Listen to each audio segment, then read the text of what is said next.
जय श्री कृष्ण। आइए हम सभी लोग मिलकर के कार्तिक महात्म्य के 17वें दिन की कथा श्रवण करते। कल हम चर्चा कर रहे थे कि भगवान शंकर और जलंधर का युद्ध की। उस समय शिव जी के गण बहुत प्रबल थे। उन्होंने जलंधर, शुंभ, निशुंभ, महासुर, कालनेमी को पराजित कर दिया। ये देखकर सागर पुत्र जलंधर एक रथ पर, जिस पर लंबी पताका लगी हुई थी, उस पर चढ़ करके युद्ध में संग्राम करने आया। उधर जयशील नामक शंकर के गण भी संग्राम के लिए तत्पर होकर गरजने लगे। इस प्रकार दोनों सेनाओं में हाथी, घोड़ा, शंख, भेरी तथा दोनों ओर से सिंहनाद से धरती त्रस्त हो गई। उसके बाद जलंधर ने कोहरे के समान बाणों को चला धरती से आकाश तक व्याप्त कर दिया।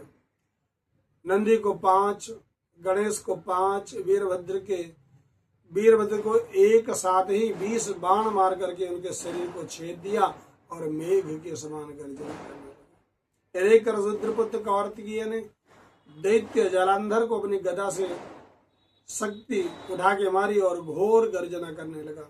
उसके आघात से वह धरती पर गिर गया, परंतु इतना बली था कि वह जल्दी से ही उठकर खड़ा हो गया और क्रोध वृष्टि होकर कार्तिकेय जी को अपनी गदा से प्रहार किया।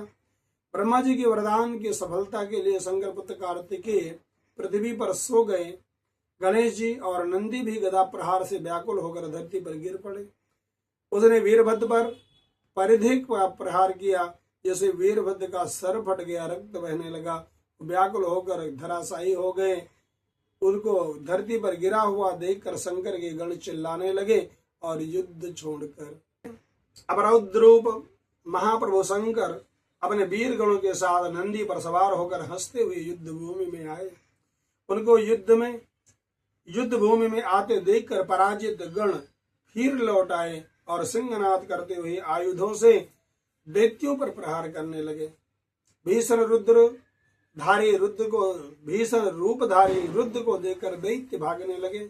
तब युद्ध में अपने दैत्यों को पराजित होकर जलंधर हजारों बाण छोड़ता हुआ भगवान शंकर की ओर दौड़ा। उनके शुंभ, निशुंभ आदि वीर भी क्रोध से शंकर की ओर दौड़े। इतने से शंकर के जलंधर से सब बाण जालों को काटकर अपने गणों को निर्भर के अन्य बाणों की आंधी से दैत्यों को पीड़ित कर दिया। खड़गोरमा नामक दैत्य को अपने फरसे से मार डाला और बलाहक का भी सिर काट दिया। दशमर भी मारा गया।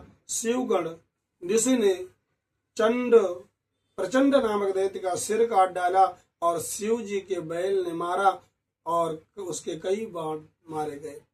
यह देखकर जलंधर अपने शुंभ निशुंभ दैत्यों को धिक्कारने लगा और भयभीतों को धैर्य देते हुए इस प्रकार सभी प्रकार के त्रस्त दैत्य दोबारा युद्ध में जाने के लिए तैयार न हुए। दैत्य सेना से पलायन शुरू कर दिया। तब महाकुद्ध जलंधर भगवान शिव को अपनी ओर ललकारने लगा। साथ उन्होंने 70 बाण मारकर भगवान शिव को दग्ध कर दिया और बहुत से बाणों का प्रहार किया। शिव जी उनके बाणों को काटते रहे, यहाँ तक कि उन्होंने जलंधर की ध्वजा, क्षेत्र और धनुष को काट दिया और 7 बाण मारकर उसके शरीर में आघात पहुंचाया।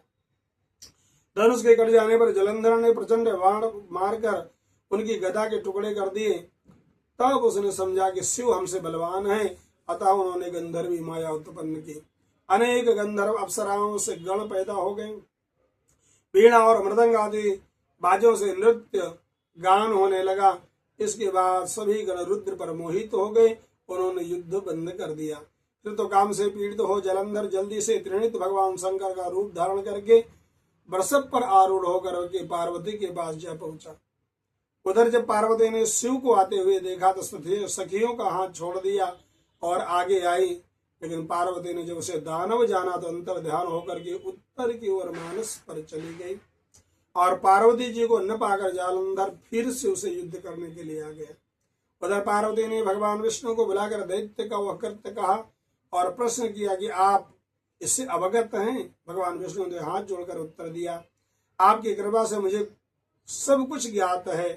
हे माँ, जो आज्ञा हो मैं पालन करूं। तब जगत माता ने भगवान विष्णु से कहा, उस दैत्य ने जो मार्ग खोला है उसी का अनुसरण करके उसी का अनुचरण करना उचित है। मैं तुम्हें आदेश देती हूँ कि तुम जाकर उनकी स्त्री का पातिव्रत्य भंग करो, तब वह दैत्य मरेगा। पार्वती जी की आज्ञा पाकर भगवान विष्णु छल करने के लिए जलंधर की ओर चल दिए। आज की कथा यही विराम देते हैं। जय श्री कृष्ण।